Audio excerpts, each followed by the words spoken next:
वो दिन 8 अक्टूबर 2024 का था जब हरियाणा के मतदाताओं ने किस्मत जो कैद कर रखी थी ईवीएम में वो खुली, और उसके बाद ईवीएम खुलने के बाद विपक्षी पार्टी जो सत्ता में आने के लिए लगातार प्रयास कर रही थी पिछले 10 साल से, और इस बार उम्मीद थी उसको कि वो भारतीय जनता पार्टी को सत्ता से अलग करके एक बार फिर से सरकार बनाएगी, लेकिन ऐसा हुआ नहीं। उसके बाद जो ईवीएम को लेकर सवाल उठे वो सवाल बड़े गंभीर थे। पानीपत में कुछ मशीनें ऐसी बताई गई जिसका 99% जो है वो चार्जिंग पाया गया मतदान से लेके, यानी कि 5 अक्टूबर से लेके 8 अक्टूबर तक वो मशीनें रही और उनका 99%। चलो ये एक टेक्निकल इश्यू था और इस इश्यू को जो है चुनाव आयोग ने अपनी तरफ से सुलझाने या बताने की कोशिश भी की, लेकिन जब बातों में तर्क नहीं होता, जवाबों में तर्क नहीं होता, तो जवाब देना मुश्किल हो जाता है।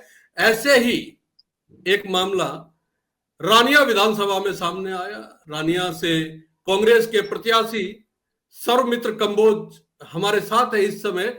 उन्होंने एक अर्जी दाखिल की थी। उन्होंने फिर से जांच करने की, कुछ बूथों पर ईवीएम की फिर से जांच करने की मांग की, और इसके लिए जो फीस होती है वो उन्होंने भरी, और उसके बाद उनको बुलाया गया। ये जांच की कोशिश की गई या जांच करने का एक जो प्रक्रिया होती है उसको निभाने की कोशिश की गई। वहां पे चुनाव अधिकारी मौजूद थे, और उसके बाद कुछ ऐसा हुआ कि सर्वमित्र को इसको लेके सुप्रीम कोर्ट जाना पड़ गया।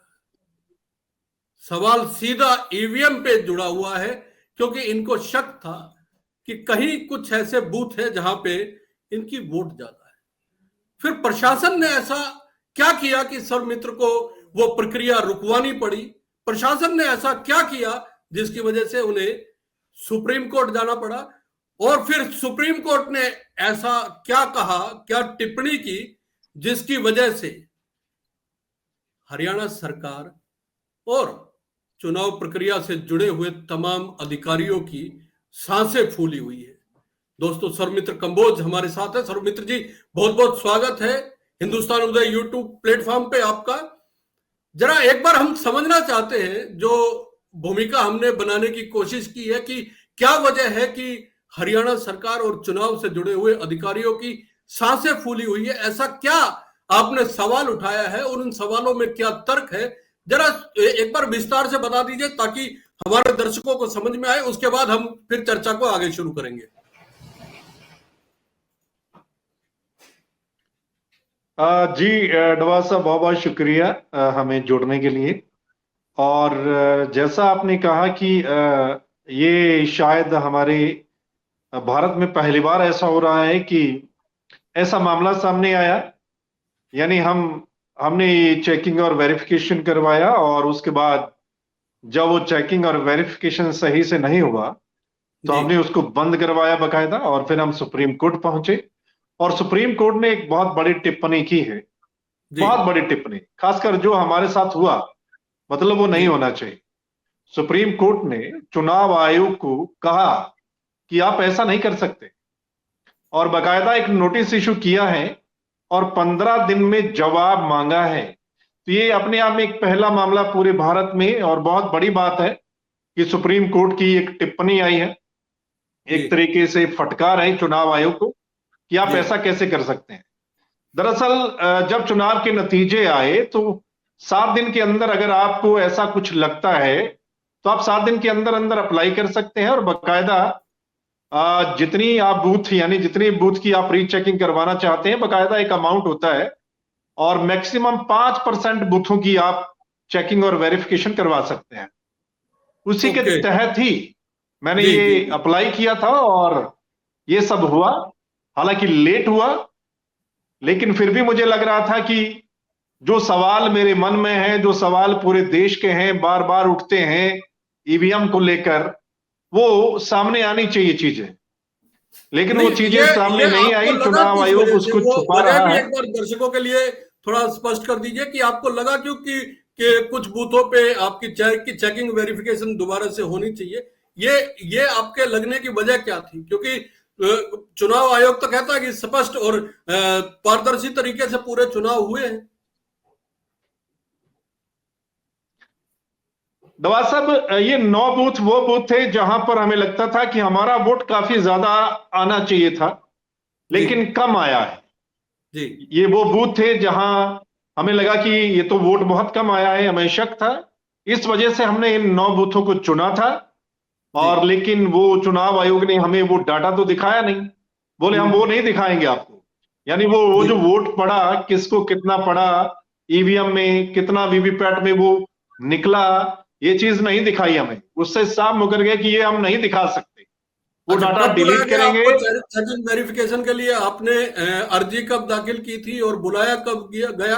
और उस दौरान जो पूरी प्रक्रिया हुई, जरा एक बार विस्तार से बताएंगे आप? मुझे तकरीबन 3 महीने बाद बुलाया गया। इस 9 जनवरी को शायद ये पिछले महीने को बुलाया गया था, और सिरसा में बकायदा, और 5 दिन मुकर्रर किए थे इन्होंने कि 5 दिन हम करेंगे, हर रोज 2 ईवीएम खोलेंगे हम्म। और आप उसमें कर सकते हैं। जी लेकिन वो डाटा तो दिखाया नहीं उन्होंने। मैंने कहा फिर ये क्या मतलब है? बोले मोक पोल करवा लीजिएगा, यानी डम्मी इसमें कुछ और लोड कर देते हैं, और फिर आप 100-200 वोट जितना डालना है डाल के आप उसको चेक कर लीजिएगा। तो मैंने कहा मैं इसके लिए नहीं आया हूं, ये पहले कि दिन की मैंने बात। तो जो चेकिंग और वेरिफिकेशन जो मुझे चाहिए आप वो करो ना। हम्म। लेकिन वो बोले कि हमारे तो हाथ खड़े हैं, ऐसा नहीं हो सकता। तो मैंने कहा इसको बंद करो। बकायदा मैंने डीसी साहब जो हैं, जो डिस्ट्रिक्ट इलेक्शन ऑफिसर होते हैं, उनकी रिसीविंग ली है कि मैं इस प्रक्रिया से संतुष्ट नहीं हूं, और आपकी ये जो प्रक्रिया है ये माननीय सुप्रीम कोर्ट के मुताबिक नहीं हो रही है, जो उनके आदेश हैं। उसके बाद हम फिर सुप्रीम कोर्ट में गए हैं, और सुप्रीम कोर्ट ने ये जो नोटिस इशू किया है और बहुत बड़ी टिप्पणी की है, जो जी मेरी चेकिंग और वेरिफिकेशन में हुआ उस पर टिप्पणी देखिए। सुप्रीम कोर्ट ने कहा कि आप डाटा डिलीट नहीं कर सकते। तो मेरा तो एक ईवीएम का इन्होंने डाटा डिलीट कर दिया। दूसरा, सुप्रीम कोर्ट ने कहा ये कि आप बहुत बड़ी उसमें कुछ बात नया परमित्र जी आप रीलोड नहीं बता कर रहे हैं। सकते। ये बड़ी बात आप बता रहे हैं कि आपकी ईवीएम में जो डाटा था, इसका मतलब ये है कि जो एक्चुअल वोट आपके ईवीएम में डाले गए थे या जो पड़े थे, वो आपको नहीं दिखाए गए, वो डिलीट कर दिए गए।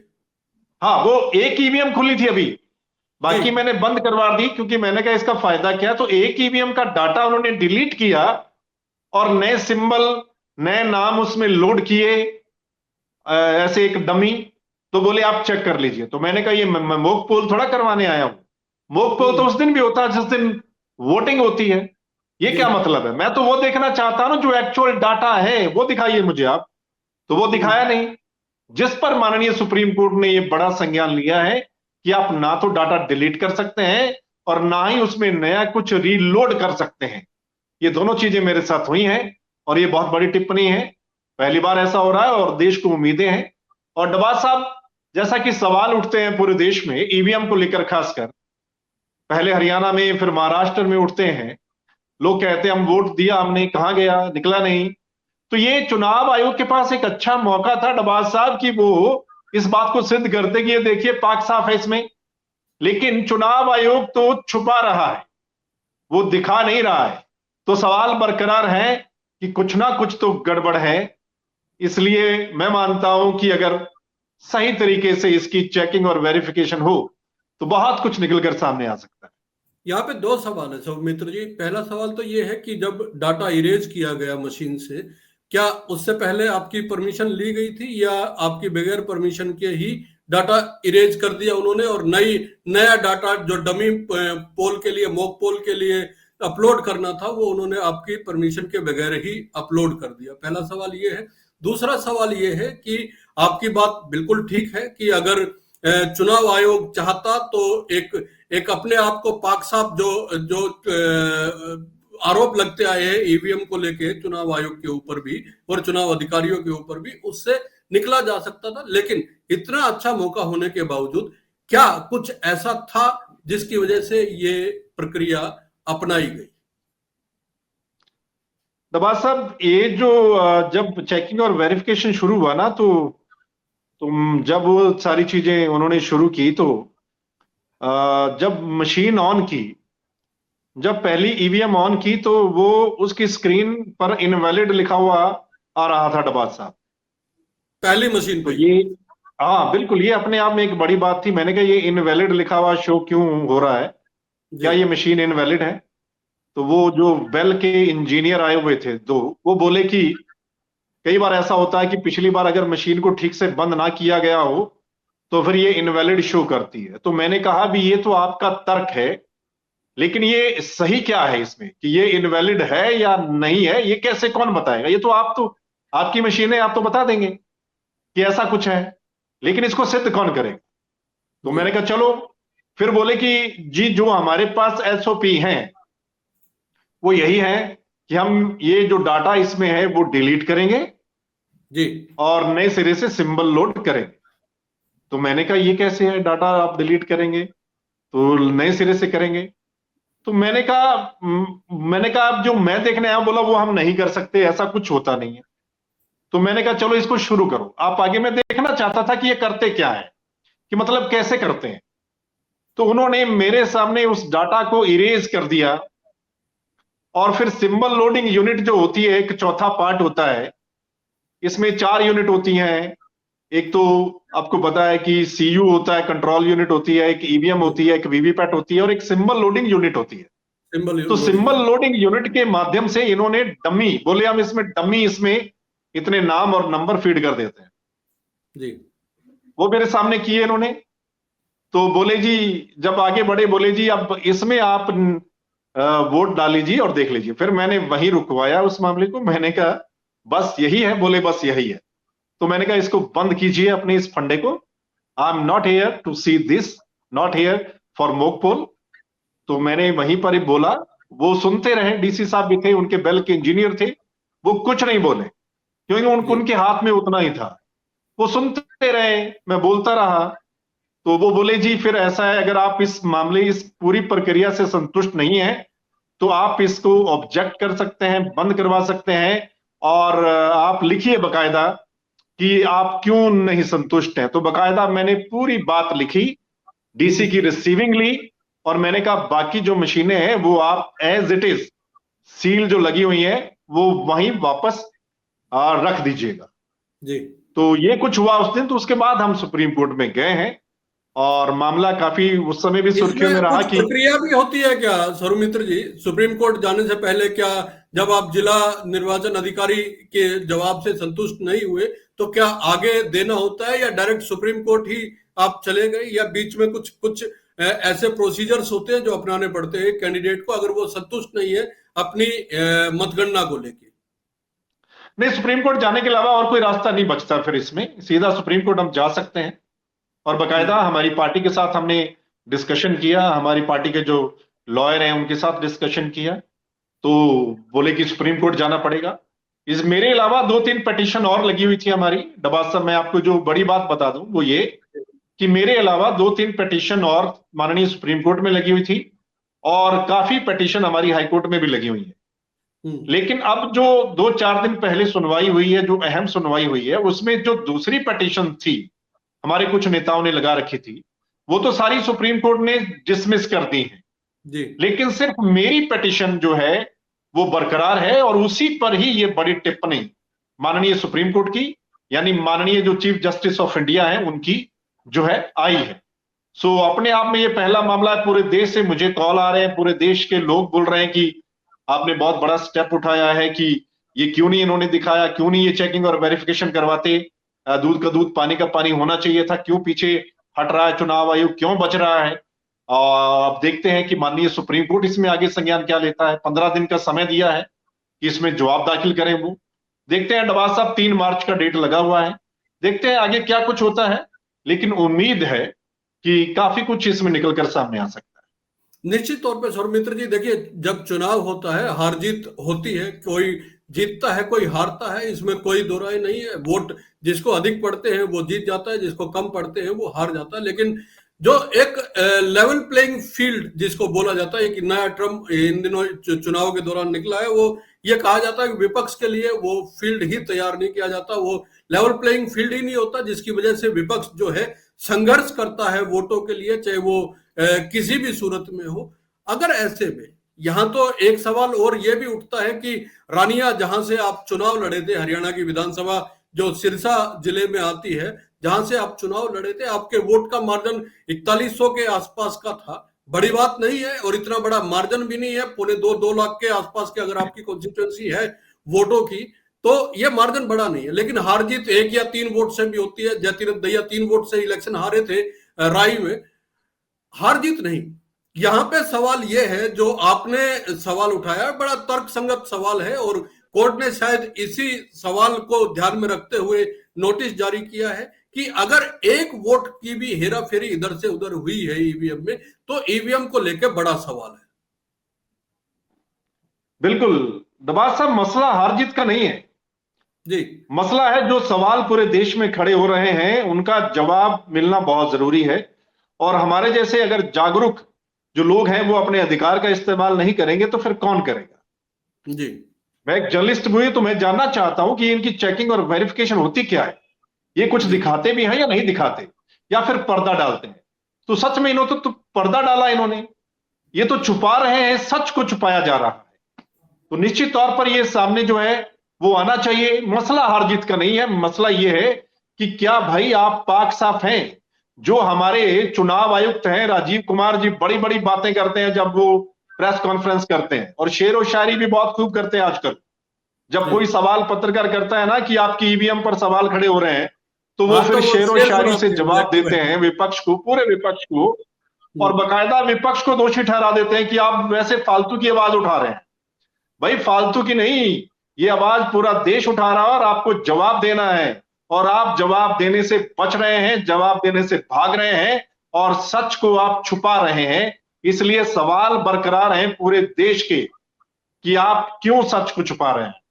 नहीं, ये सर्वमित्र जी, मेरा सवाल ये है कि ये सच को छुपाया नहीं जा रहा है, ये तो धोखा किया जा रहा है। छुपाना तो ये है कि आपका जो सच है वो आपको बताया ही ना जाए। आप कितने भी प्रयास कर लीजिए, आप कितनी भी कोशिशें कर लीजिए, आपको आपका सच बताया ही ना जाए, वो तो छुपाना हो गया। लेकिन अगर डाटा इरेज किया जा रहा है और नया डाटा फीड करा जा रहा है, डमी वोटिंग के लिए जो है प्रोसीजर तैयार किया जा रहा है, इसका मतलब तो ये है कि वो पूरी प्रक्रिया ही अलग हो गई। ये मैं आपसे ये भी जानना चाहता हूं अपने दर्शकों के लिए, क्या ये वाक्य में एक नियम है क्या, जब कैंडिडेट वेरिफिकेशन के लिए जाता है और वो कहता है कि मेरी चेकिंग वेरिफिकेशन कीजिए, तो डाटा इरेज करके नया डाटा डाला जाए, ये एक प्रक्रिया का हिस्सा है या सिर्फ उन्होंने अपने आप से किया है? ये बात आपने बिल्कुल ठीक कही है कि सच को छुपाया ही नहीं, मिटाया भी जा रहा है, उसको डिलीट किया जा रहा है ताकि कल को कोई सबूत ना रहे। जी, अब मैं वही बात वहां पर कह के आया, जो डीसी साहब थे, जो बेल के इंजीनियर थे, मैंने कहा मैं कल को सुप्रीम कोर्ट में अगर जाऊंगा जी, और माननीय सुप्रीम कोर्ट ने अगर डाटा मंगवा लिया, जी। आपकी ईवीएम मंगवा ली, तो आपने तो मेरी एक ईवीएम का डाटा ही डिलीट कर दिया, इरेज कर दिया, तो वो डाटा कैसे मिलेगा। तो उनके पास इस बात का कोई जवाब नहीं था। वो बोले कि हमारे हाथ में जितना है हम उतना ही कर सकते हैं। तो इसका हाँ, मतलब एक क्या है कि एक सारा ईवीएम कुछ में कम से कैप्चर कम कर रखा है। मुझे लगता है कि एक ईवीएम में 1000 से 800 से 1000 वोट तो जरूर होती होंगी। सर्वमित्र जी, आप तो कैंडिडेट रहे हैं, आप जानते हैं। हाँ, करीब 1000 के करीब, हाँ 1000 के करीब वोट हैं एक ईवीएम में। जी। सो तो वो निश्चित तौर मिटाया पे गया, डाटा मिटाया जा रहा है। तो इसी बात को लेकर सवाल उठ रहे हैं डबास साहब। और ये सवाल बहुत बड़े हैं, बरकरार हैं, और बकायदा ईवीएम को लेकर बड़े बड़े लोगों ने बोला है। कई जो देश हैं बड़े बड़े, वहां ईवीएम का इस्तेमाल नहीं कर होता। एलन मस्क ने भी, आपको याद होगा, कहा था कि भाई ये तो ईवीएम में गड़बड़ी हो सकती है। तो जब बड़े बड़े लोग कह रहे हैं तो फिर चुनाव आयोग जो है वो सामने सिद्ध करके दिखा दे भाई। क्यों नहीं दिखाते, ये बहुत बड़ी बात है। नहीं, बड़ी बात तो यह है कि अगर मान लीजिए गड़बड़िया की आशंका भी है, तो चुनाव आयोग का तो दायित्व यह है कि तमाम आरोपों के बावजूद, तमाम शंकाओं आशंकाओं के बावजूद निष्पक्ष चुनाव करवाए। हार जीत किसी की भी हो, चुनाव आयोग से इसको क्या लेना देना। लेकिन एक सवाल यहाँ पे यह भी है, आप रानिया से प्रत्याशी थे, आमतौर पे ये आरोप जो है सत्ताधारी पार्टी पे लगता है कि ईवीएम में गड़बड़ियां होती है तो सत्ताधारी पार्टी जीतती है। विपक्ष ये आरोप लगाता रहा है, आपकी पार्टी की ओर से भी लगाए जाते रहे, कांग्रेस की ओर से। लेकिन वहां तो कांग्रेस के प्रत्याशी तो आप ही थे, तो और बीजेपी के प्रत्याशी जो है वो फाइट में नहीं थे। तो कैसे ये एस्टेब्लिश किया जाएगा कि जो है वो ईवीएम में गड़बड़ी जो है वो बीजेपी करवा रही है या सत्ताधारी पक्ष करवाता है? दबाव साहब, आपको पता है कि इनेलो और बीजेपी का समझौता था, गुप्त समझौता, अंदर खाते समझौता था इनका। और कुछ भी हो सकता है।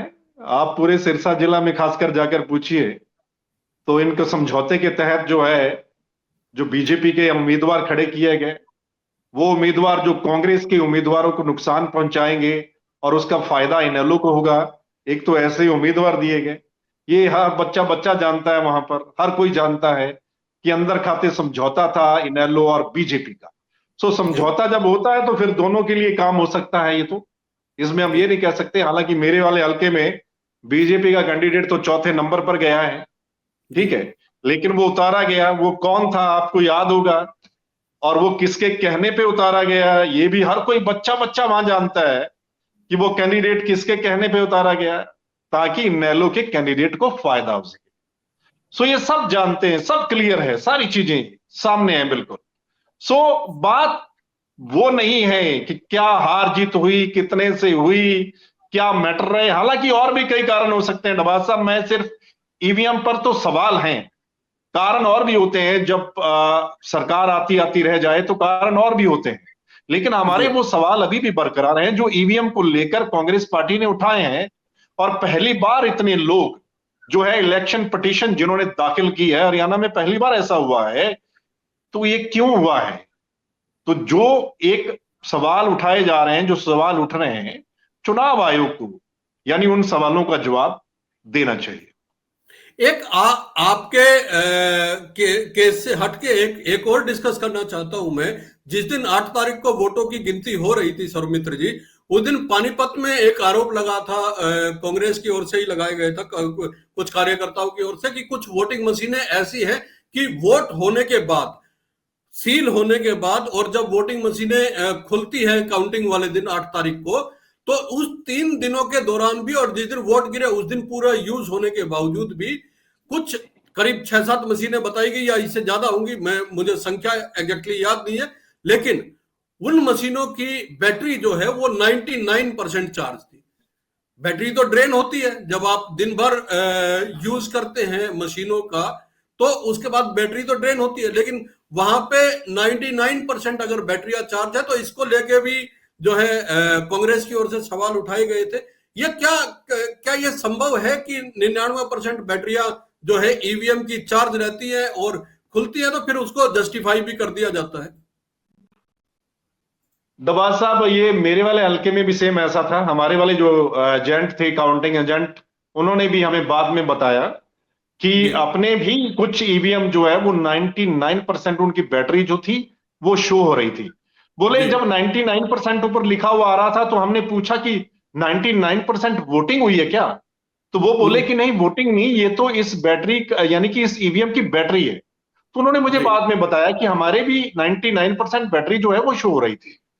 तो जी इस पर जब सवाल उठे तो चुनाव आयोग का तर्क जो है वो समझ से परे है। चुनाव आयोग कहता है कि हमारी जो बैटरियां हैं ये पड़े पड़े भी चार्ज हो जाती हैं। कमाल है, ऐसी कौन सी टेक्निक की आपकी बैटरियां हैं? और ये जो ये तर्क ये है, ये चुनाव आयोग ने जवाब दिया है इस चीज का, ये चुनाव हाँ अधिकारियों जवाब ने दिया, जवाब दिया। जवाब दिया है कि पड़े पड़े। तो इसमें मेरा सवाल है, अगर आपकी बैटरी पड़े पड़े चार्ज होती है तो फिर वो सारी बैटरियां चार्ज क्यों नहीं होती? जी अगर आपकी सच में ऐसी टेक्निक है तो फिर सारी बैटरियां चार्ज हो जानी चाहिए, 99% सारी बैटरियां होनी चाहिए। फिर चुनिंदा बैटरियां 99% क्यों जाती हैं? ये बहुत बड़ा ये सवाल है। ये बड़ी कमाल की टेक्नोलॉजी है, ये तो देश से बाहर शायद अभी तक गई नहीं होगी। लोग जानना चाह रहे होंगे ये कौन सी तकनीक आई है कि पड़े पड़े बैटरियां खुद चार्ज हो जाती है और 99% फुल चार्जिंग तक पहुंच जाती है। खैर, अब वापस इसी सवाल पे आते हैं कि सुप्रीम कोर्ट ने चुनाव अधिकारियों को कहा क्या है, चुनाव आयोग को कहा क्या है, और अब अगली सुनवाई कब होनी है, और आपको क्या उम्मीदें हैं सुप्रीम कोर्ट से? दबा साहब, जो सुनवाई हुई इसी 11 तारीख को, तो इसी 11 तारीख को माननीय सुप्रीम कोर्ट की जो एक चीफ जस्टिस की बेंच बनी हुई है, इसकी सुनवाई माननीय चीफ जस्टिस इस बार कर रहे थे, और जी उनके साथ जो बेंच में और दूसरे सीनियर जज। जी तो माननीय चीफ जस्टिस ऑफ इंडिया ने यह कहा है चुनाव आयोग से कि आप डाटा डिलीट नहीं कर सकते। एक तो ये, दूसरा जी आप डाटा रिलोड नहीं कर सकते। आपने ऐसा क्यों किया? और जो बंदा चेकिंग और वेरिफिकेशन के लिए आ रहा है, जिसने फीस भरी है बकायदा, जी आप उसको चेकिंग और वेरिफिकेशन करवाइए, उसकी संतुष्टि करवाइए। जी तो इस पर जवाब मांगा गया है। 2 हफ्तों का टाइम दिया, यानी 15 दिन का तकरीबन टाइम दिया है इलेक्शन कमीशन को कि आप इस पे जवाब दाखिल कीजिए। जी 3 मार्च की डेट लगी हुई है। अब बहुत उम्मीदें हैं हमें, बहुत उम्मीदें हैं कि अगर सही से इस पे आगे चलता रहा तो मुझे लगता है कि इसमें आखिरकार चुनाव आयोग को इस मामले में झुकना पड़ेगा, और जो वो माननीय सुप्रीम कोर्ट के निर्देशों को दरकिनार कर रहा है, मान्य रहा है, वो मानना पड़ेगा। दोस्तों, बहुत उम्मीदें हैं सर्वमित्र जी को। रानिया से कांग्रेस के प्रत्याशी थे हरियाणा विधानसभा चुनाव में, और उन्होंने जो वेरिफिकेशन के लिए एप्लीकेशन लगाई थी, उसके बाद उनको बुलाया गया चेकिंग वेरिफिकेशन के लिए। और जब उनको बुलाया गया तो उनकी जिन बूथों पे उन्होंने एप्लीकेशन लगाई थी, उनमें से जो पहली ईवीएम प्रशासन ने खोली, उसका डाटा पहले इरेज किया, और उसके बाद इनको बताया गया कि आपको हम कुछ डमी डाटा डालते हैं और आप चेक कर लीजिए कि ईवीएम में कोई गड़बड़ होती है या नहीं होती है। सर्वमित्र जी का यह कहना था कि आप इस तरह से डाटा इरेज क्यों कर सकते हैं, जब पहले जो ईवीएम में वोट पड़ी है, जो हरियाणा विधानसभा चुनाव के दौरान उस ईवीएम में वोटें पड़ी हुई थी, वो कहां गई? वो इरेज हो गई। उसके बाद चुनाव अधिकारियों के पास कोई जवाब नहीं था। इसके बाद सुप्रीम कोर्ट गए सर्वमित्र जी, और सुप्रीम कोर्ट ने कड़ा संज्ञान लेते हुए नोटिस जारी किया है, जवाब मांगा है, और 3 मार्च की तारीख लगी हुई है। आगे देखते हैं। सर्वमित्र जी को काफी उम्मीदें हैं, और अगर इसमें कोई बड़ा फैसला आता है या सुप्रीम कोर्ट बड़ा संज्ञान लेता है तो निश्चित तौर पे ये विपक्ष की लड़ाई में मील का पत्थर साबित होगा, जिसमें विपक्ष ईवीएम को लेकर लगातार सवाल उठाता रहा है। दोस्तों, सर्वमित्र जी की इस पूरे संघर्ष को लेके, क्योंकि बड़े तर्कपूर्ण तरीके से उन्होंने ये लड़ाई लड़ी है, वो खड़े रहे, अड़े रहे हैं। इसको लेके आपका क्या विचार है? आप क्या सोचते हैं? एक नेता जो पढ़ा लिखा है, जो तर्कपूर्ण बातें करता है और लगातार जनता के बीच बने रहने के लिए संघर्ष करता है, उस नेता को जब इस तरह की दिक्कतों का सामना करना पड़ता है, तो उसको लेके आपका क्या समझना है, क्या सोचना है? अपनी राय जरूर दीजिए। ये शो आपको कैसा लगा? अच्छा लगे तो लाइक कीजिए, कमेंट कीजिए, शेयर कीजिए, और चैनल को सब्सक्राइब करना ना भूलें। बहुत बहुत धन्यवाद। नमस्कार।